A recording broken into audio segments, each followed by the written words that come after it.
So Russia had another bad day. In Crimea, at Saky Air Base, Ukrainian drones attacked and effectively destroyed or damaged 5 planes. One Su-30 was completely destroyed. Another is damaged. We don't know the extent. 3 others that are 3 Su-24s. We don't know the condition. They were hit. We don't know how badly they're damaged. So, okay, let's look at this. This is from the Kyiv Post. Ukrainian drones delivered a major blow to Russia's air power overnight, striking 5 fighter jets at the Saki Air Base in occupied Crimea. According to initial reports, Russian military aircraft were damaged or destroyed. Again, the one Su-30 SM was destroyed. Another was damaged, and 3 Su-24s were damaged, but we just don't know the extent of the damage. And, they line them up on a runway for us as so it's like shooting ducks in a row. So there's that. But yeah, that happened last night. It was a good night for Ukraine with the drone strikes. Overnight, Ukrainian drones also struck the Archita railway station in Volgograd region, damaging a building with relay cabinets, causing partial power loss along the railway line. Train delays have been reported. And if we look at this from the Euromaidan press, when we look back at the airbase getting hit, it was the base host strategic bombers and reconnaissance aircrafts. The airfield lies nearly 70 to 80 kilometers from Ukraine-controlled territory. So you had to know that this was going to come. I mean, you had to understand that the Ukrainians are not going to just leave them there. Russians lost at least the one Su-30 SM, valued at $50 million US. These fighters can carry 8 tons of bombs and missiles and have a combat radius of 1,500 kilometers. The Su-24 aircraft were also damaged, and they have a radius of about 560 kilometers, and they may reach tens of millions of US. Okay, back to the train station. The train station hit was in Frolovo, Russia, and this is a major freight corridor from central Russia. It carries oil, grain, military supplies since 2022. Here's another image of the railway junction in Frolovo. I've never heard of Frolovo, so I had to look it up. We learn things together when we're doing this. So here's Ukraine, and if we just go east of Kharkiv directly, it's a little ways into the country. So that's Frolovo. All right. Again, some other images of this, and then the airports of Volgograd and Tambov were closed for arrivals and departures due to the drone attacks last night. Airport of Volgograd and Tambov. Here's another of the image of the burning.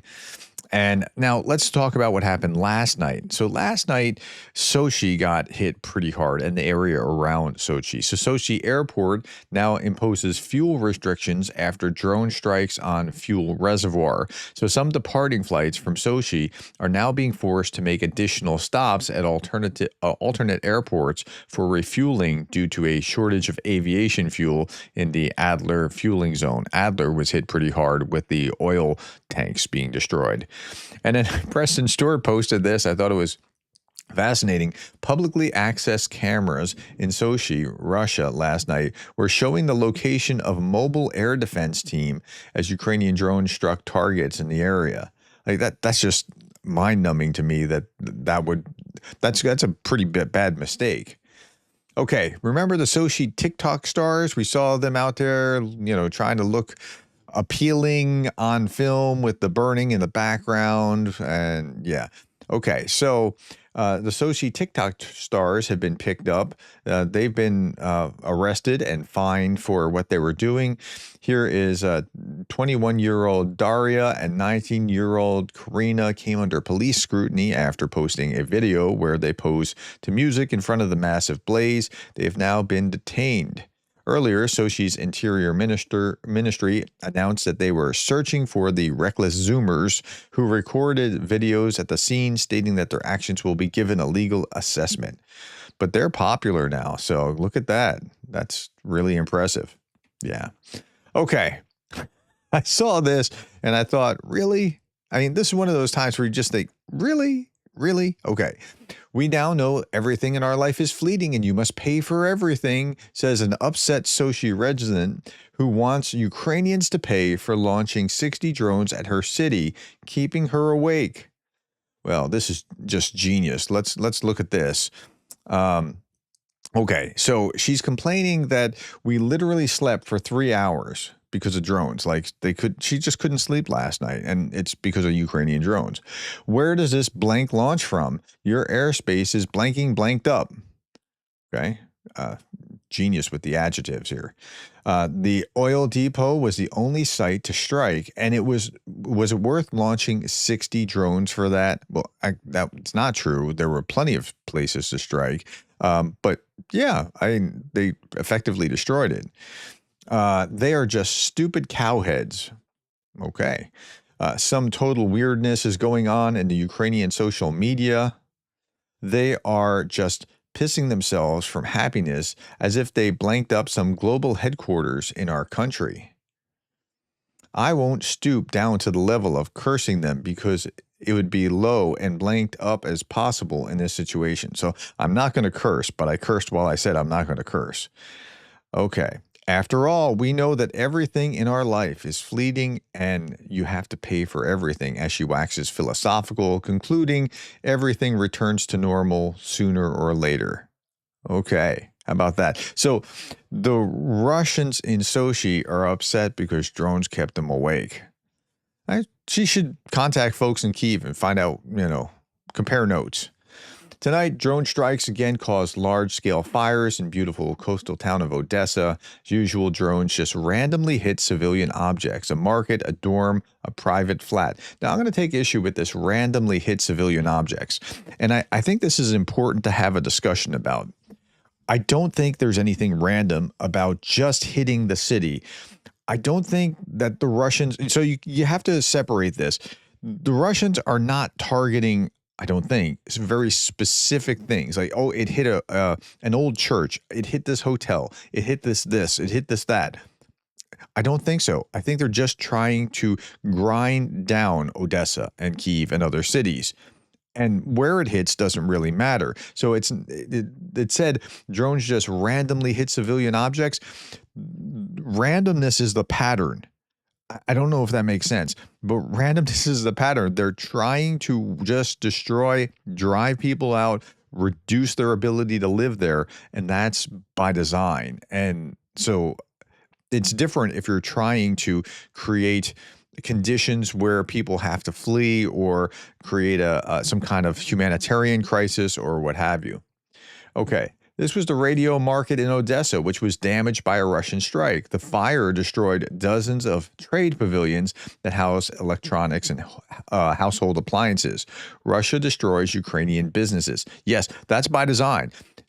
Habitat and businesses are doing both of these simultaneously, and it's intentional. It's entirely intentional. Okay, let's look at the battlefield. 1,010 Russians off the battlefield, only one tank, 8 armored fighting vehicles, 28 artillery systems, 85 vehicles and fuel tanks day over day. If we look at Ragnar Gudmundsson's dashboard, engagements and casualties are above the 7-day average. He does a great job just like laying everything out if you get a chance to look at that. If we look at Andrew Perpetua's list, it's about 1-to-1 if we look at the numbers from the 3rd. And then if we look at Chasiv Yar, which, I'm sorry, not Chasiv Yar. If we look at, well, I have Chasiv Yar here. In Pokrovsk, the invaders conducted 38 assaults. That's relatively low given the number of casualties, but Pokrovsk is a place to keep your eye on more than anything else. Okay, I have just a number of interesting little stories like Russian Marines spotted on the front lines riding bicycles. Okay, well, I mean, you got to get there somehow, and if that's what you got, that's what you got. Ukrainian Air Force just released the first footage of its Su-25s dropping French-supplied AASM extended long-range guided bombs on Russian targets. There's a compilation from the 299th Tactical Aviation Brigade that shows at least 10 separate Frogfoot AASM strike missions. And it's pretty incredible to watch. FPV drone use. I talk about this all the time. FPV drone use, about 30% are using fiber optics and 70% are standard FPVs. Standard FPVs, of course, as we know, can be electronically warfare suppressed, but they're easier to use. There are more of them. The 30% that are fiber optics are more dangerous, but they are limited in scope. And they go like the further they go, the more likely they are to be used like kamikazes, just because you can't really retrieve the spool. Okay. Ukrainian drones are now hitting at 30 to 50 kilometers out. Look, there's a kill zone that's about 10 kilometers between the warring factions, right? There's Russians on one side, there's Ukrainians on another side, and there's a deadly kill zone. And then there's a grayer zone that's maybe within 20 kilometers if they're further out, or that can reach into the other side. This 30 to 50 kilometers, the greater range that they have, the more that they can push the Russians back and keep them from being able to assault. And that's really the idea here. So Ukrainian developers test mothership drones, dropping quadcopters, fiber-guided systems with 40-kilometer spools and max of 15, heavy drone with 50-kilometer range. This is some incredible innovation. During the week from 6 p.m. on the 7th to 6 p.m. on 3/8. This is July 27th to August 3rd, rather. The Unmanned Systems Forces Group units struck 4,797 unique enemy targets. 1,100 enemy personnel, 263 vehicles, 82 artillery systems, 5 tanks. Yeah, that's what drones were able to do in just 1 week in Ukraine. All right, here's drone operators discussing discovering Russian assault group hiding in a building. They just go right through the window, and by the time they realize it, it's a little bit too late. So I talked about the bridge yesterday. The bridge that was an important bridge that would be able to supply Ukrainian lines. The Russians struck it, and then they struck it, and then they struck it. And Preston Stewart says it's always harder than people think to bring down bridges with long-range strikes. Russian mill blogger Fighter Bomber complains that it's now 5-0 in favor of the bridge. But while humans can get over it, it's probably going to be really hard to supply using that bridge, and that's the point. Okay, residents of a settlement in Makvika, located Russian-occupied Donetsk region, are forced to record videos expressing gratitude to the occupation authorities that destroyed the water system. It doesn't say that. I added that. That destroyed the water system for bringing them water after they destroyed the water system by looting the mines and then flooding it and then having So that's where they are in occupied Ukraine. Nothing unusual. A trolley bus in Russia is left hanging over a sinkhole in Kazan as a road collapses beneath it. Right in the middle of its route, the asphalt gives way under a trolley bus, leaving it suspended above a gaping hole like a nightmare out of a Russian infrastructure horror story. Passengers were evacuated. And so this is, look at that sinkhole. This is in Kazan. Why worry about fixing that when you have a perfectly important war to fight that was not necessary? Okay, it's been a while. Preston Stewart again. I found a lot from him today. Preston Stewart, been a while since Russia tossed out the secret NATO commanders and underground bases in Ukraine bid. We found these NATO commanders and then we destroyed them. Okay, so they do this periodically. Every so often you'll find something like this in Russian media. Well, here's a fun one today. Always good to start the week with some AI slop and silly claims that no doubt will be taken at face value by some independent thinkers. Here's Jonathan Swift posting this. The 2 British colonels captured in Ukraine. It's an operation carried out by Russian special forces. Yeah, it's not real. That's the problem.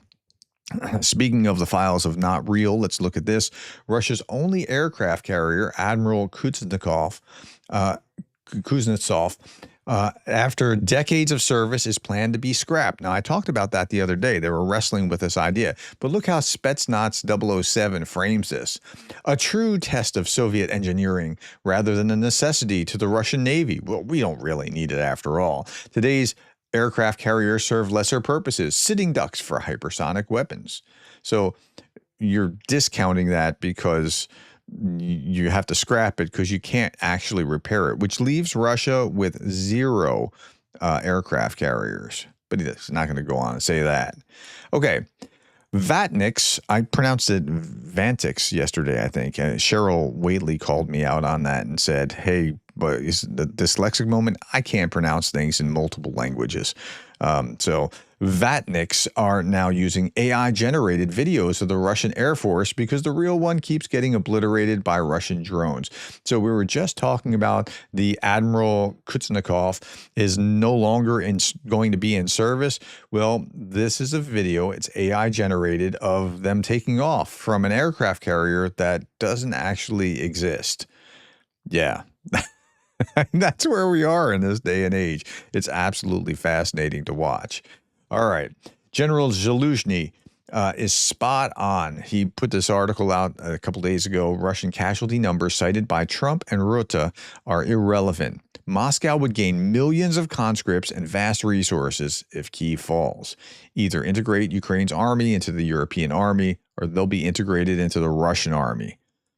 That's a profound and scary thought. Like, that's what the stakes are, is that if Russia prevails and captures Ukraine, it becomes much stronger, and then it'll use Ukraine to fight against Europe.